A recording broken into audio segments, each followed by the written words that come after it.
स्वरूप है, उसको जाना, उसको पहचानना सरल नहीं है। जो जो हनुमान को जान गया, जो शिव को जान गया, उसकी जिंदगी सार्थक हो गई। जैसे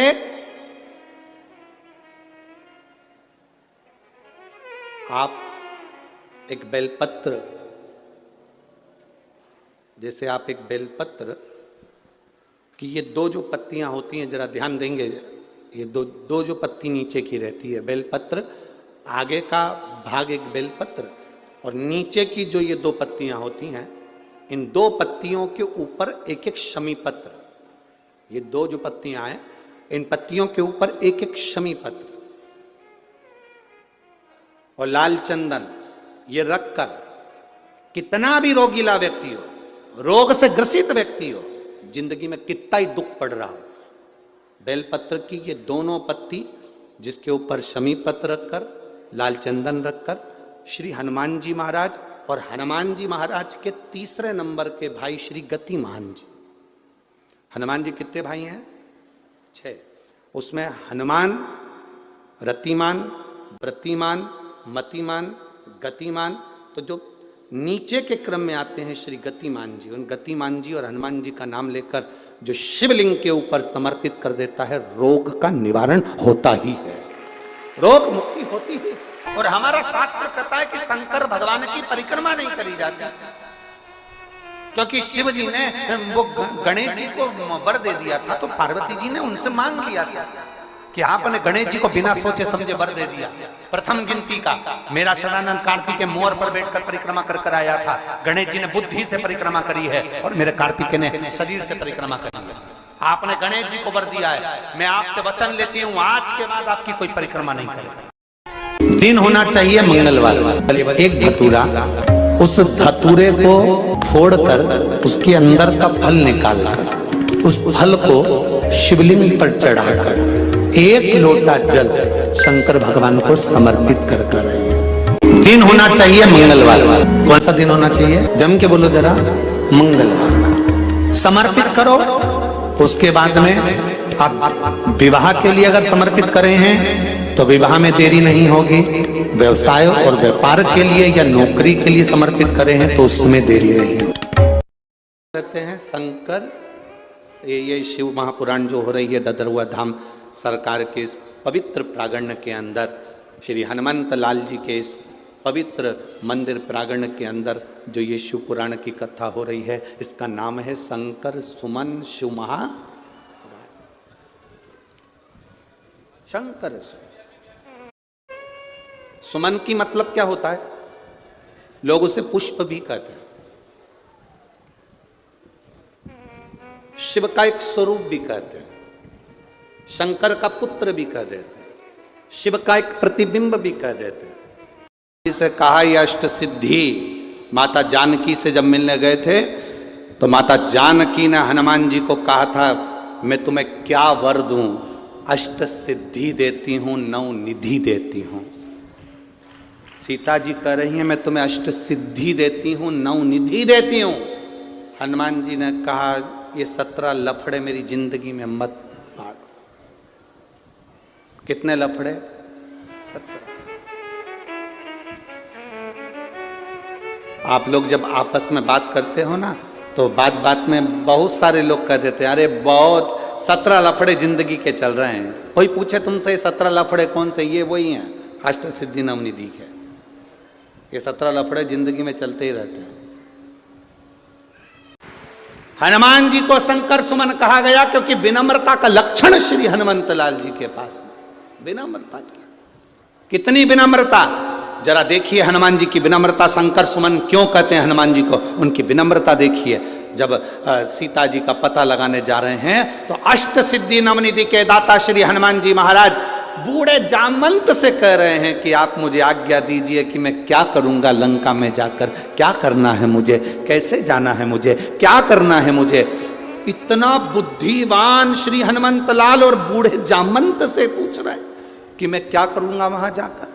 मतलब उनकी बहुत विवेकी जो व्यक्ति होता है, जिसमें बहुत बुद्धि होती है, वो हमेशा झुक कर चलता है, छोटा बनकर चलता है। इसलिए हनुमान जी महाराज विनम्र बन गए। आप बताओ मुझे करना क्या है। जो बहुत विनम्रवान व्यक्ति होगा, जिसमें विनम्रता होगी, वो कभी अपना बखान नहीं करता। विनम्र व्यक्ति कभी अपना बखान नहीं करता। आप में से कोई व्यक्ति अगर लंका चले गया होता सीता जी का पता लगाने, तो 25 बार माइक लेके चिल्ला चिल्ला के बोलता, मेरे को पहचानते हो, मैं लंका गया था सीता का पता करने।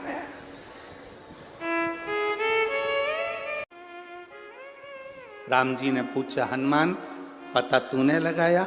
हनुमान जी बोले, नहीं प्रभु मैंने नहीं लगाया। जामवंत पास में खड़े तो ने कहा, इसी ने लगाया। फिर राम जी ने पूछा, हनुमान तू लंका गया था? हनुमान जी बोले, मैं नहीं गया, इतने में जामवंत पास में खड़ा था, यही गया था। फिर राम जी ने पूछा, हनुमान लंका में आग तूने लगाई? हनुमान जी बोले, मैंने नहीं लगाई, इतने में जामवंत में ही खड़ा था, इसी ने लगाई, इसी ने। इतने में राम जी बोले, हनुमान सीता का दर्शन तूने किया? हनुमान जी बोले, मैंने नहीं किया, इतने में जामवंत बोला, इसी ने किया। अब इन दोनों के झगड़े में राम जी को गुस्सा आ गया। राम जी को गुस्सा आ गया, तो तूने नहीं करा तो क्या मैंने करा? इतने में हनुमान जी बोले, बस आपने किया है, मैं तो निमित्त था, बस केवल निमित्त। जो कर रहे थे आप कर रहे थे। लंका गए आप, भेजा मुझे आपने, दर्शन किया आपने, आग लगाई आपने, मैं तो केवल निमित्त था। आज आपने सत्य कह दिया, क्या मैंने करा? बिल्कुल सत्य है, आपने किया। करते हो मेरे बाबा, मेरा नाम और प्रभु आपकी कृपा से सब। शंकर सुमन का मतलब शिव विनम्रता दे दें, शिव विनम्रता दे दें, यह शंकर सुमन का लक्षण है, विनम्रता। कितनी विनम्रता श्री हनुमान जी महाराज में होगी, जरा विचार करिए। चढ़े, कितना बल है हनुमान जी महाराज में। जिस पत्थर पर लात रखा वो पत्थर नीचे दब गया, जिस पत्थर पर लात रखा वो पत्थर नीचे दब गया, पत्थर दब गया नीचे। विनम्रता देखिए श्री हनुमान जी महाराज की। उनको शंकर सुमन क्यों कहते हैं? माता अंजना ने मांगा, मां अंजना देवी ने कहा कि मेरे को वर देना, मेरा बेटा जो हो वो विनम्र हो। शंकर जी कहते हैं विनम्रता किस लिए? तो अंजना माता कहती हैं बलवान व्यक्ति, वीर व्यक्ति, सिंहासन पर बैठने वाला व्यक्ति, राजसी ठाट में रहने वाला व्यक्ति एक दिन मरकर चला जाता है। मरकर चले गया तो 2 साल, 4 साल, 6 साल, 8 साल उसको लोग पूजते हैं, उसके बाद कोई नहीं पूछता। पर कोई विनम्र व्यक्ति है, अगर चला जाता है तो मरने के बाद भी पूजाता रहता है, उसकी विनम्रता के। शंकर की आराधना करी थी, शिवलिंग की पार्थिव लिंग का निर्माण करती, पूजन करती माता अंजना। उनके साथ में केसरी बाबा भी पूजन करने बैठे। गौतम ऋषि के कहने पर उन्होंने पूजन करी थी।